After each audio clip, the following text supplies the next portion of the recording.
ससुराल का थप्पड़। छोटी मोटी बहस तो हर घर में होती है, कहीं ज्यादा तो कहीं कम। लेकिन तब क्या जब बात आत्मसम्मान पर आ जाए। ये कहानी है सोनिया की। सोनिया की शादी राहुल से हुई थी। मस्ती, लड़ाई, झगड़े तो हर घर में होते हैं। उसी तरह इनका जीवन भी गुजर रहा था। एक बार की बात है। राहुल, आप बिल्कुल बदल गए हो। आप मुझे कहीं घुमाने नहीं ले जाते हो, मूवी भी नहीं दिखाते हो। यार सुनते ही नहीं हो। आइसक्रीम खिलाने भी नहीं ले जाते हो। छोटी बच्ची हो क्या? राहुल, छोटी बच्ची तो नहीं, लेकिन उम्र में तो आपसे छोटी ही हूं ना मैं। अच्छा मैडम, चलो मैं अब ऑफिस के लिए जाऊं? अरे मेरी बात नजरअंदाज करके जा रहे हो ना, ये ठीक नहीं है। मुझे तो लगता है कि अब आप किसी और को घुमाने ले जाने लगे हो। मुझसे तो मन नहीं लगता ना आपका। अरे पगली, तुम्हारे सिवा कौन है मेरा? किसको लेके जाऊंगा घुमाने? ये बात तो आप ऐसे भी बोल सकते थे ना। थप्पड़ क्यों मारा? यही मेरा प्यार है। चलो बाय, मुझे देर हो रही है। ऐसे कौन प्यार जताता है थप्पड़ मार के? फिर सोनिया अपने काम में लग जाती है। वहीं दोपहर में जब वो कपड़े धो रही थी तभी बहू कहाँ है? मुझे दवाई तो दे दे, मेरी दवाई का समय हो गया है। हाँ थोड़ा रुक जाइए, कपड़े धो के आती हूँ। अरे तब तक तो बहुत देर हो जाएगी, दवा का समय निकल जाएगा। तू आके बता दे, मैं खुद ही ले लेती हूँ। माँ जी, आप ना वो ब्लू वाली गोली ले लो। डॉक्टर ने दोपहर में वही खाने के लिए कहा है। बहू ने ब्लू वाली गोली तो बोली, लेकिन यहाँ तो दो दो गोलियां हैं, एक स्काई ब्लू और एक नेवी ब्लू। इसमें से कौन सी ब्लू लेनी होगी? शायद यही स्काई ब्लू, यही खा लेती हूँ। वहीं शाम के समय सोनिया की सास की तबीयत और भी ज़्यादा खराब हो जाती है और जब राहुल घर आता है। सोनिया, माँ कहाँ गई? दिखाई नहीं दे रही। पता नहीं, दोपहर में दवाई खाने के बाद माँ जी कमरे से बाहर ही नहीं आई। शायद तब से आराम ही कर रही हैं। 5 घंटे हो गए, अब तक आराम? बेटा, तेरी माँ कमरे में काफी देर से सोई है। अब तू ही जाके देख के क्या हुआ है। माँ क्या हुआ? काफ़ी देर से सो रही हो। राहुल माँ का टेम्परेचर चेक करता है तो उन्हें बहुत तेज़ बुखार था और वो दर्द से तड़प रही थी। ये क्या? इनको तो बहुत तेज बुखार है। बेटा, सर भी दर्द से फटा जा रहा है, डॉक्टर को बुला ले। हाँ माँ, अभी कॉल करता हूँ उन्हें। कुछ देर बाद, डॉक्टर साहब, क्या हुआ है माँ को? इन्होंने कोई गलत दवाई खा ली थी, जिस कारण इनकी तबीयत बहुत ज़्यादा खराब हो गई। गलत दवा? हो सकता है माँ ने गलती से खा ली हो। जी, मैंने इंजेक्शन दे दिया है, कुछ समय में ये ठीक हो जाएंगी, लेकिन इस बात का ख्याल रखें कि फिर से ऐसा कभी ना हो। जी जी डॉक्टर, हम पूरा ध्यान रखेंगे। चलो, सब ठीक हो गया, अच्छा हुआ, वरना माँ जी को एडमिट करना पड़ता तो कितना खर्चा हो जाता और आपको काम से भी छुट्टी लेनी पड़ती। तभी राहुल सोनिया को जोरदार थप्पड़ मारता है। मुझे थप्पड़ क्यों मारा तुमने? आज माँ की तबीयत खराब होने के जिम्मेदार सिर्फ तुम हो।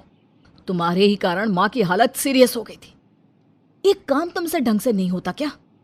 माँ को गलत दवा क्यों दी तुमने, जबकि तुम्हें उनकी दवाइयों के बारे में अच्छे से पता है? लेकिन मैंने तो आज माँ को दवाई दी ही नहीं। मैं कपड़े धो रही थी तो मैंने उन्हें बता दिया था कि माँ ब्लू वाली दवाई खानी है। अब राहुल को सोनिया पर और भी ज्यादा गुस्सा आता है। उसमें 2 ब्लू वाली दवाई है। नॉनसेंस औरत, किसी काम के नहीं हो तुम। वहीं सोनिया पड़े पड़े बिस्तर पर रो रही थी। सब मेरी ही गलती है। काश मैं माँ को समय से दवा दे देती, आज हमारा झगड़ा ना होता। मुझे ही मारकर मुझसे ही गुस्सा हो गया। वहीं आए दिन किसी न किसी बात पर राहुल की आदत हो गई थी सोनिया पर हाथ उठाने की। फिर एक दिन, सुनिए जी, ये बिजली का बिल आपके मोबाइल में ऐप है ना, उससे भर दीजिए ना। मेरे पास समय नहीं है, तुम बिजली विभाग के ऑफिस में जाकर बिल के पैसे जमा करके आओ। अरे घर में 70 काम पड़े हैं, मैं ये भी करूं, मैं वो भी करूं, आखिर क्या क्या करूं मैं? आप बिल भर दीजिए ना ऑनलाइन। लेकिन राहुल सोनिया की बात अनसुना करके वहां से चला जाता है। वहीं घर में ज्यादा काम होने के कारण सोनिया बिजली का बिल भरने नहीं जा पाती। अरे 6 बज गए। अब तो बिजली विभाग का ऑफिस भी बंद हो गया होगा। अब क्या करूं? वहीं जब रात में सब डिनर कर रहे थे तभी घर की लाइट्स कट जाती है। अरे ये लाइट कैसे कट गई? बाहर तो लाइट है। बेटा देख तो, कहीं किसी ने स्विच के साथ कोई छेड़छाड़ तो नहीं की? तभी राहुल स्विच चेक करके आता है। सोनिया, लाइट बिल नहीं भरा ना तुमने? वो मैं घर का काम। तभी गुस्से से राहुल सोनिया को एक जोर का थप्पड़ मारता है जिसकी गूंज पूरे घर में गूंजने लगती है और उससे ज्यादा सोनिया के दिमाग में।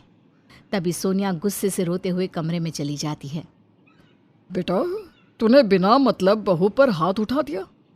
उसने तो तुझसे कहा था ना बिजली बिल भरने के लिए, लेकिन तू ही उसे अनसुना करके चला गया। बिजली विभाग का ऑफिस कितना दूर है यहाँ से। तुझे तो मोबाइल से करना था, वो भी नहीं कर पाया तू, और बहू को दोष दे रहा है। अरे चुप रहिए ना आप, ये उन दोनों के बीच का मामला है। वैसे भी जब राहुल ने कहा तो बहू को करना चाहिए था ना काम। अरे ऐसे भी घर में कौन सा पहाड़ तोड़ लेती है वो। वहीं लाइट ना होने के कारण रात भर सभी को गर्मी से नींद नहीं आती और सुबह सभी को उठने में देर हो जाती है। मेरा टिफिन कहाँ है? अभी तक नहीं बनाया। वो देर से उठने के कारण ना लेट हो गया बनाने में। बस बहुत हुआ, दिन ब दिन आलसी और कामचोर होती जा रही हो तुम। इस तरह राहुल बिना टिफिन लिए ही ऑफिस चला जाता है। अभी सोनिया रात की बात भूली तक नहीं थी कि उसके गाल पर एक और थप्पड़।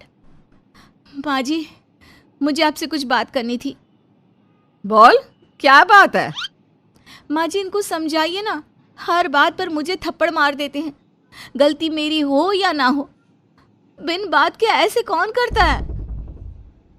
देख बहू, यह तुम दोनों के बीच की बात है, इसमें मैं कुछ नहीं कर सकती। वैसे भी यह सब तो नॉर्मल सी चीज़ है। तेरा पति है वो, अगर 2 थप्पड़ लगा भी दिए तो क्या हो गया? इतना नहीं सोचते, जा काम कर। सोनिया को सास की बातें बिल्कुल ठीक नहीं लगती, जिस कारण वो अपनी माँ को कॉल करती है। कैसी है बिटिया रानी? माँ, मैं बिल्कुल ठीक नहीं हूँ। अरे अरे, क्या हुआ? रो क्यों रही है बेटा? तभी सोनिया अपनी माँ को सारी बात बताती है। बेटा, ये भी कोई बताने वाली बात है? मियाँ बीवी का मैटर है, अपने से सॉल्व कर लो ना। और शादीशुदा जीवन में इतना एडजस्टमेंट तो ज़रूरी है। अगर दामाद जी ने गुस्से में 1-2 थप्पड़ मार भी दिया तो क्या हो गया? तुझसे प्यार भी तो उतना ही करते हैं ना, और रहना तो तुझे वहीं है, तो बगावत करके क्या होगा बेटा? क्या है ये माँ? सब मुझे एक ही सुझाव दे रहे हैं। ऐसा होता है, ऐसा होता है। ये तमाचा सिर्फ मेरे गाल पर नहीं बल्कि मेरे आत्मसम्मान पर पड़ा है।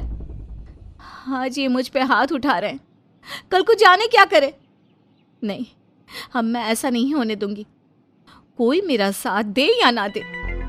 वहीं शाम को जब राहुल घर आता है तो आज बहुत थक गया हूँ। सोनिया, मेरे जूते निकालो। ये तो आप खुद से भी कर सकते हो ना। वैसे भी मैं पूजा करने जा रही हूँ। पहले जूते निकालो फिर जाओ। सोनिया राहुल को कोई जवाब नहीं देती, जिस कारण गुस्से में राहुल फिर से सोनिया को मारने के लिए हाथ उठाता है। तभी सोनिया राहुल का हाथ पकड़ लेती है। बस, बहुत हुआ, दोबारा ये गलती ना करना।